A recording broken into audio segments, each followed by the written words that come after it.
Have you ever stood in a room full of people and still felt completely invisible? Have you ever wondered why everyone seems to have friends, a tribe, a place to belong, but you're always just an observer? The scariest question isn't why am I alone, it's is something fundamentally broken inside me? Imagine a 10,000 dong thrift shop. It's chaotic, noisy, and filled with the smell of cheap plastic. People rush in, grabbing things that look shiny but feel empty.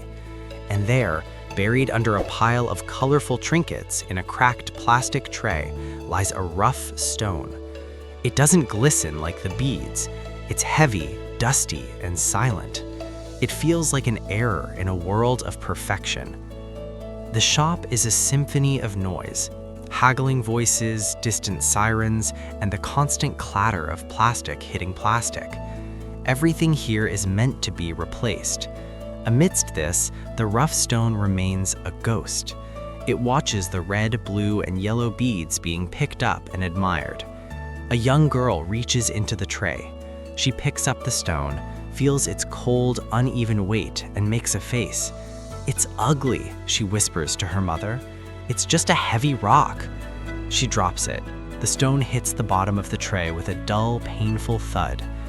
Each rejection feels like a confirmation of its worthlessness. It starts to think, if I could just be lighter, if I could just be a bit more colorful, maybe they would love me too. For days, the stone tries to fit in. It tries to mimic the light reflection of the plastic beads, but its structure is too deep, too complex. It feels like an alien in its own skin. It starts to believe the whispers of the crowd, that it is a mistake, a byproduct of something failed. It hides under a pile of discarded trinkets, retreating into the shadows of the corner. "I don't belong here," it sighs. But what it doesn't realize is that its inability to fit isn't a defect, it's a protection. It cannot be sold for 10,000 dong because its value cannot be measured by a price tag meant for things that are disposable. It is waiting for an eye that doesn't look at the surface, but looks for the soul. Then, the bell over the door rings softly. A man enters. He doesn't rush. He doesn't look at the bright plastic displays.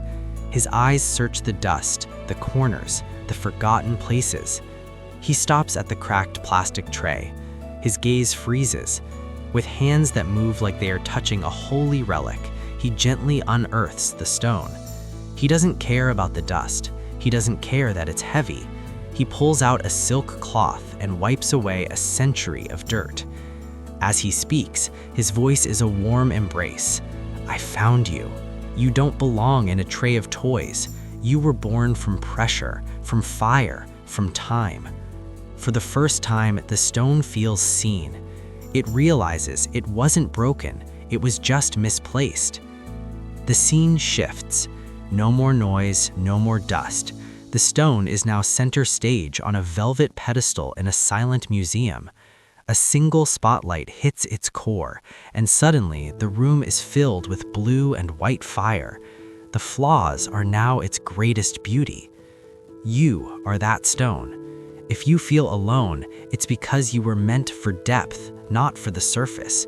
Your invisibility in a noisy world is a sign that you are selective, rare, and powerful. Don't lower your standards to fit into a cheap tray. Wait for those who see your light. If you felt like Anaya or this stone, share your light in the comments. We are a community of diamonds. Subscribe to join us. You are not broken. You are deep.